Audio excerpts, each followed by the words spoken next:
Hey everybody, this is Sophia. Happy July 4th. Happy July 4th to everybody. I hope that you're having a blessed and amazing day. I wanted to do a YouTube video today for all my sisters out there on Independence Day, and I was thinking about this notion of freedom and what it means to be a free black woman in America. And you know, a couple weeks ago I had occasion to travel to Orange, Virginia, to the home of James Madison, who was our nation's fourth president, the father of the Constitution, and an owner of slaves.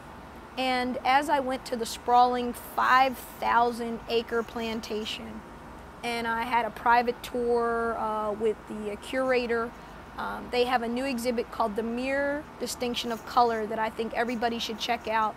If you can't get there physically, get there online. I'm going to be doing a series of articles on that exhibit because I think it's provocative. But what struck me the most about this father of our nation, this founding father, was not only that he owned slaves, but as I stood in his study, where you can see the beautiful, vast plantation, 5,000 acres out the window, and it must have been breathtaking in its day, because it still is now in 2017. If I look to my left and I walked up to the portico off of his office, I can see the smokehouse and the slave homes. And I got to tour them, go in and see where they would have lived in the winter, with fireplaces, but drafty. They would have frozen even with the fireplace on. And then in summer, unbearable heat, cramped spaces, whole families sharing tiny little twin beds.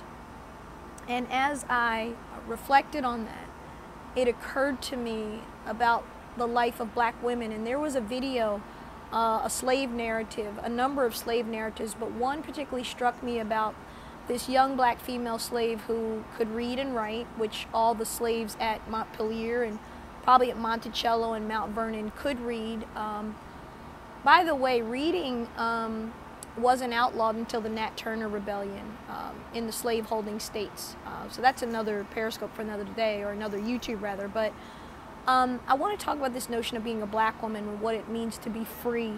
Because as I've considered the dialogue here on YouTube and the dialogue on other platforms, the way that black men in particular, and yes, brothers, I have to call you out for this, the way that you speak to black women, the way that you talk about black women, the way that you demean us and cuss us, and the comment sections on some of these videos are simply jaw-dropping. Can't you express an opinion? You have free speech. You have a right to be heard. Can't you say you disagree? Can't you say you don't like something without calling a woman the B word? Can't you express your feelings without threatening violence or sexual assault or abuse? And I was thinking about that, sisters. I was thinking about our ancestors and our great-great-great-grandmothers. I am a direct lineal descendant of slaves, as I suspect are many of you. And I was thinking about what they endured every day, working in the field for 14 hours, working in the house, cooking, cleaning, but not being safe from any man anywhere, not a white one and not a black one. Being raped at will, being abused at will, being sold off, separated from your children. There was no freedom for the black woman over her body. You know, brothers, you like to compare that you have it so much worse than us and what it means to be a black man in America. You know what? I don't deny that it is an awful burden to be a black man in America. People fear you. Women clutch their purses when they stand next to you in elevators or in a store. You are considered to be dangerous and menacing when you're not. I get it. I have a black brother, I have a black father, I have a black boyfriend, I have black male friends, black family members that are men, and I know the stories. I get it. I agree. But imagine having all of those things and then having any man anywhere who wanted to possess your body, to just take your body, to rape you, pillage you, impregnate you, sell your children off, never to be seen again, violate your family, rip up your family. And what we know from oral history and the slave chronicles and the slave historical accounts is that black women, black mothers, did anything they could to protect their sons, because they understood that their daughters would be raped, they would be taken, they would be studied until they had children, and there was nothing they could do about it. But black mothers' greatest fear about black sons was that they would be lynched, that they would be pulled apart, have the most heinous of things done to them. by slave owners or by slave catchers. And so as I thought about standing there at Montpelier, our history as a people, and then I fast forwarded in my mind to the dialogue that happens here on YouTube every day, the violence, the menacing, the hate speech, the lack of basic respect for each other as human beings, it struck me that there probably is a reason you don't see white people doing this, or Asian people doing this, or Hispanics doing this, or other people doing this. And that's because none of them were enslaved. None of them were treated like animals, and none of them were considered chattel. None of them were brutalized in the way we were. You know, there's this thing called bone memory. And I've talked about this in one of my earlier videos about the damage that slavery did to us as a people. And I'm not making excuses. That's not what you're hearing me say. I'm talking about something we need to talk about more. The reason that the Jewish people talk about the Holocaust so much, and that they put museums all over the world, even though it happened in Germany, and the reason that they make sure that they never forget, is because they understand the horror and the ugliness of what was done to them as a people. And as I stood there at the museum, which is at Montpelier, and looked at the exhibits where they talked about 12 million Africans is what were stolen from Africa over a 200+ year period for the slave trade. 12 million human beings trafficked. The original slave trafficking, the original sex trafficking, the original human trafficking.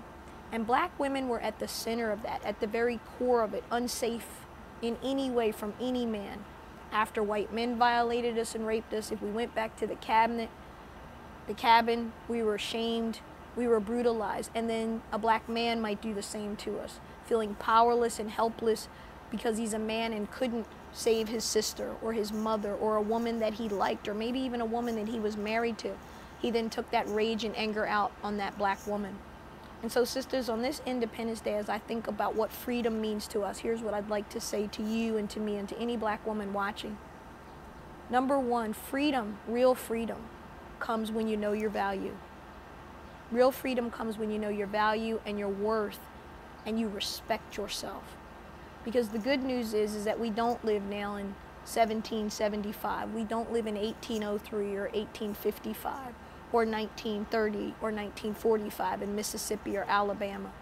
We live in the year 2017. Black women are senators, they're astronauts, they're judges, they're doctors, they're lawyers, they're media personalities, they're authors, they're professors, they're college presidents. We have come a long way as black women. But to me, the basic, most core root of our freedom has to be in how we respect and honor ourselves.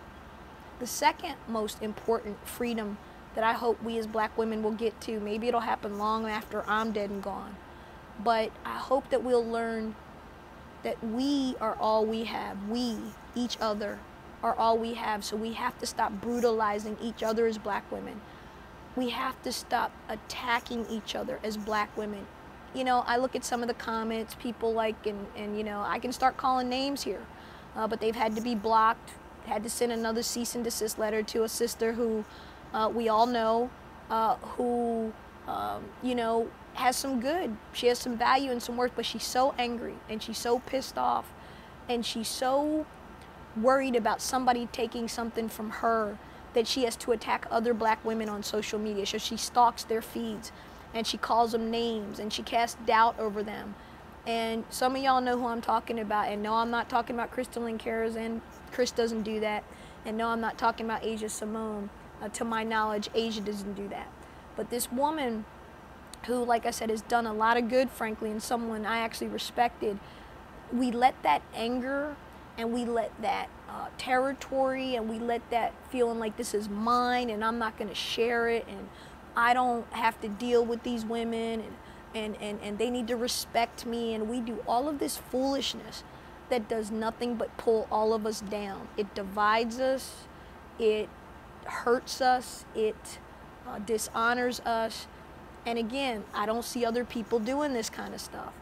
And so my second hope for us as black women for freedom would be that we become free from each other, free from the bullying of each other, free from the abuse of each other, free from the disrespect of sleeping with each other's men and, you know, threatening to cut tires and bash another woman's windows out, or rolling up on a woman who's married to a man and you're sleeping with her husband but you feel entitled to tell her that that's your man.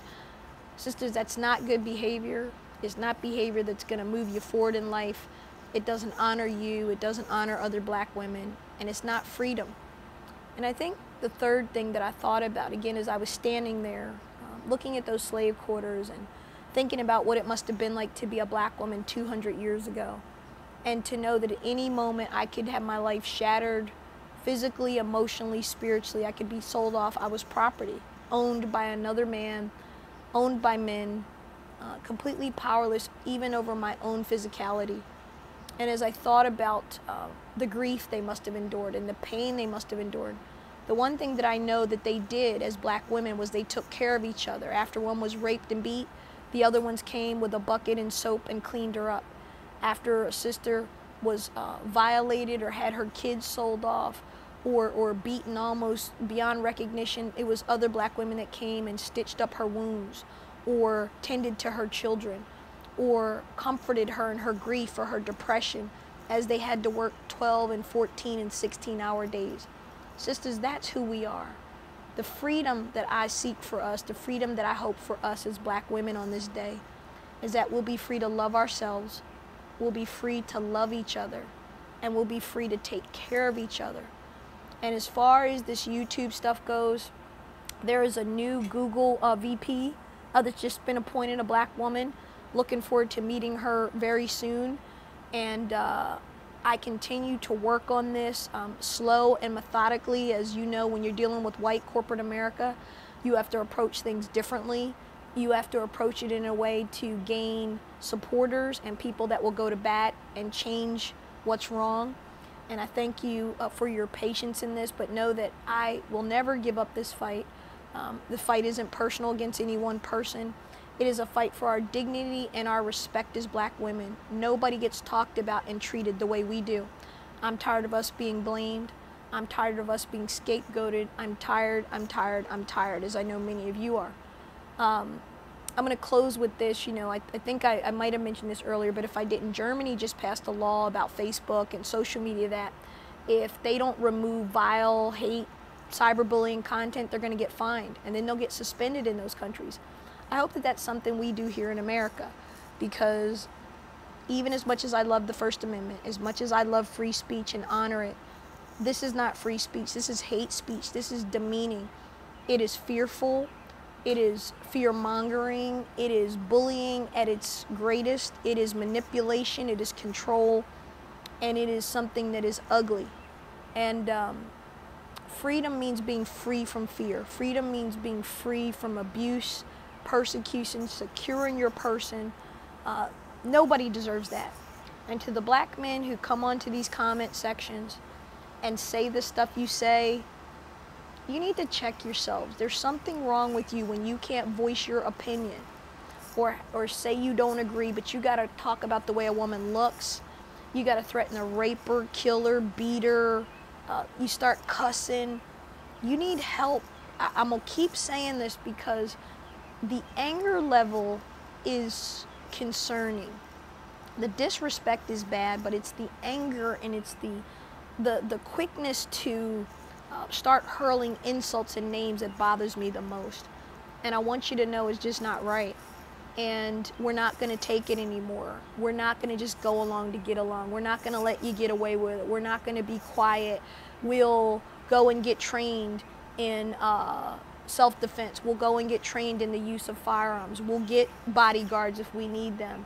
We'll protect our homes with alarms and everything else. We'll do whatever it takes to make sure that we don't have to take that type of abuse and deal with it. So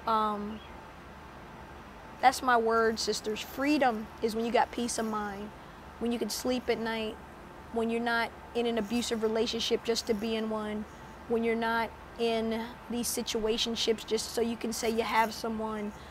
Freedom is when you get somebody that loves you for you, that respects you for you, that honors you for you, and that you love, respect, and honor in return. It's when you can trust your sisters. It's when you can disagree with your sisters and not have to violate them and cuss them and turn 10 of your friends against them or vice versa. That's what freedom is. And I pray that for us on this Independence Day. May God bless you and keep you, and may God bless the United States of America. Thank you.